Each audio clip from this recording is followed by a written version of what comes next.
जिन्होंने मुगी नौजवान अब्दुर्रहमान जाफरी के करमपुर थाने की हद में अगवा थे 24 ॾींहं गुजरी चुका हैं। इन वक्त हद की करमपुर पुलिस मुगी नौजवान अब्दुर्रहमान जाफरी के बाजाब करण में नाकाम वही है।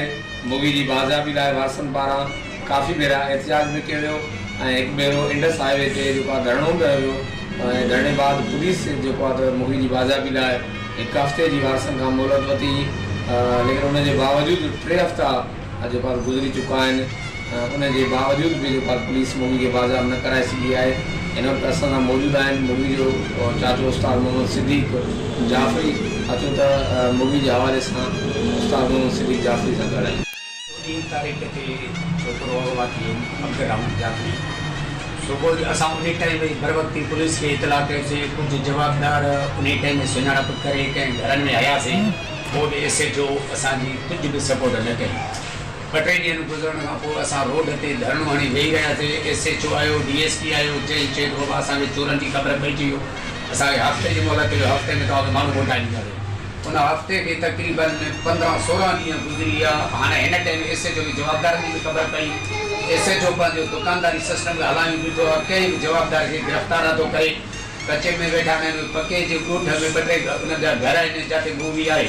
हाँ ओडे SHO वञण जे लाइ तैयार कोन आहे। असां मुख़्तलिफ़ टाइमनि ते अचूं था थाणे ते बहाना करे, चए थो अॼु साहब हिते कोन आहे, अॼु हिते कोन आहे। बराबरि असां सां काई बि मुलाक़ात नथो करे, असां सां को बि तावन नथो करे। हिन टाइम ताईं SHO करमपुर असांजो लाइ अमल इहो आहे त असां सूमर जे ॾींहुं मुख़्तलिफ़ तंज़ीम असांजा आहिनि। जाफ़री इतिहाद जो चेयरमैन आहे, ॿिया कुझु आहिनि जमियत जा असांजा आहिनि अॻवान। उहे असां सूमर जे ॾींहुं 8 बजे पगन खां बेजाने लाड़े ते असां धरणो हणी रोड ब्लॉक कंदासीं। धरणे से गॾु असांजी कैंप हूंदो मुकमल। जेसिताईं बाज़ाब मुगी अब्दुर्रहमान न थींदो तेसिताईं असां कैंप पटीला ॾींदा।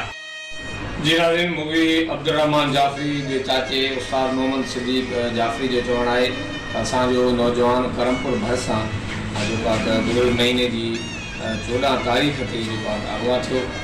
इन वक्त नौजवान के अगवा थे 24 ॾींहं गुजरी चुका हैं। उन यो चवण हो त जैं ॾींहुं नौजवान अगवा थो असां नौजवान जा वारिस भरतपुर से पहुतासीं। असां हथियारबंदनि जो पीछो कयोसीं, पेरो खयोसीं।